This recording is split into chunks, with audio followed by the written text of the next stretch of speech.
بچوں کی والدہ ہماری زوجہ، اس کی ہماری زندگی میں کتنی اہمیت ہے، کبھی سوچا ہم نے؟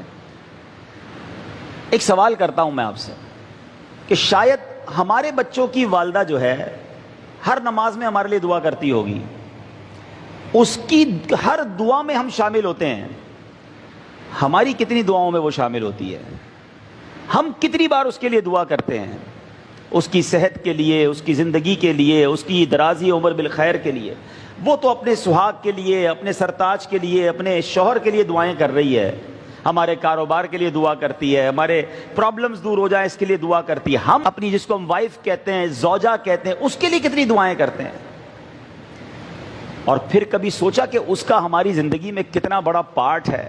کبھی اکیلے میں بیٹھ کر اپنی شریک حیات کے بغیر اپنی زندگی کو ذرا دیکھیں، بالخصوص وہ لوگ جن کے بچے ہیں، 2 4 5 بچے اگر ہیں اور بچے بڑے ہیں، وہ فیملی جس طرح گھر کو سنبھال رہی ہے۔ ہم سفر پر جاتے ہیں، ہمیں پتہ چل جاتا ہے کہ ہمارے کپڑے کہاں ہوتے ہیں، ہمارا سامان کہاں ہوتا ہے، وہ بھی ساری تیاری وہ کر کے دیتی ہے، پھر بھی پریشان ہوتے ہیں۔ اگر وہ زندگی سے ہی چلی جائے تو کبھی سوچیں کہ ہماری زندگی کیسی ہو جائے گی؟ جن میاں بیوی میں محبت ہے نا، اللہ کی نعمت ضرور ہے، مگر جب ان میں جدائی ہوتی ہے، اور اگر بچوں کی والدہ پہلے چلی جائے، کیونکہ میں نے بہت کلوزلی اپنے والد کو دیکھا ہے، میں نے اپنی ایک آبزرویشن ہے میری، ہو سکتا ہے غلط ہو، کہ شوہر کا پہلے انتقال ہو جائے نا تو بیوی گھر سنبھال لیتی ہے، بیوائیں بہت ساری ہوتی ہیں، کیونکہ اس کو پہلے بھی گھر میں رہنے کی عادت ہوتی ہے، بچے سنبھالنے کی، فیملی سنبھالنے کی، اسٹیبلش کرنے کی عادت ہوتی ہے۔ شوہر پیسے بھی گھر سے باہر کافی عرصہ رہتا ہے، لیکن اگر زوجہ کا پہلے انتقال ہو جائے تو والد کا گھر سنبھالنا یہ بہت مشکل ہو جاتا ہے، اور وہ بہت تنہائی فیل کرتا ہے۔ تو میرے میٹھے اسلامی بھائیوں، اللہ کی اس نعمت کی قدر کیجئے۔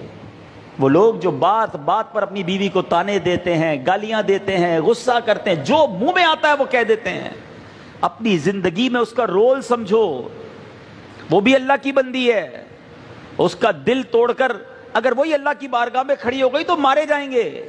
جہاں دوسروں کے حقوق ہیں وہاں زوجہ کے بھی حقوق ہیں، کبھی اس سے بھی مسکرا کر بات کر لو، کبھی زندگی میں اس کا بھی شکریہ ادا کر دو کہ آپ نے میری زندگی میں بڑی آسانی کی ہوئی ہے۔ کبھی وہ کھانا بنا کر لائے تو کبھی جزاک اللہ اسے بھی کہہ دیا کرو۔ ہر بات پر جھاڑنا، لڑنا، جب غصہ آیا اسے کچھ کہہ دیا، یہ نہ کریں۔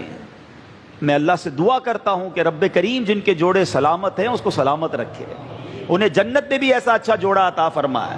اپنے بچوں کی، والدہ کی قدر کرنا سیکھو، ان کے لیے دعائیں کرو۔